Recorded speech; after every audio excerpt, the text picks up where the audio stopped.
ইয়া হাইয়ু, আমার সাথে আওয়াজ করে পড়েন ইয়া হাইয়ু ইয়া কাইয়ুম ইয়া হাইয়ু ইয়া কাইয়ুম বিরহমাতিকা আস্তাগীথ আসলিহ লি শা'নি কুল্লা ওয়ালা তাকিলনি ইলা নাফসি তারফাতা আইন।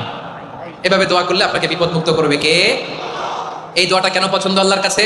কারণ এখানে আল্লাহর দুইটা সুন্দর নাম আছে, গুণবাচক নাম, আল হাই, আল কাইয়ুম, এই দুটো নাম আছে এখানে। আবার এই দুইটা আয়াতুল কুরসির অংশ। আয়াতুল কুরসির শুরুতে এটা আসরা নাই, হ্যাঁ আসরা নাই।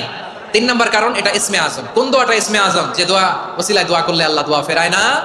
অনেকগুলো মত আছে, সবচেয়ে ভ্যালিড মত হচ্ছে এটা, ইয়া হাইয়ু ইয়া কাইয়ুম, এর ওসিলা দিয়ে দোয়া করলে দোয়া কবুল করে কে?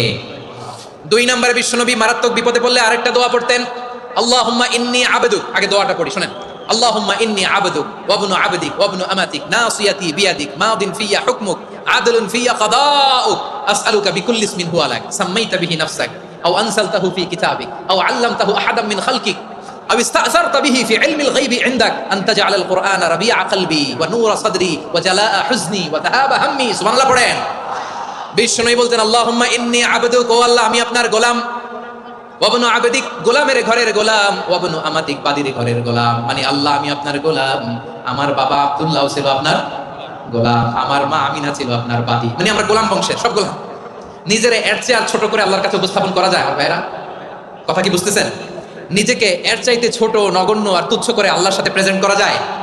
বিশ্বনবী বললেন, ও আল্লাহ আমি আপনার গোলাম, গোলামের ঘরের গোলাম, দাসীর ঘরের গোলাম, নাসিয়াতি বিয়াদিক, আমার মাথার চুলের ছুটি আপনার হাতের মুঠোয়, আপনি ডানে টান দিলে আমি ডানে যেতে বাধ্য, আপনি বাঁয়ে টান দিলে বাঁয়ে যেতে বাধ্য।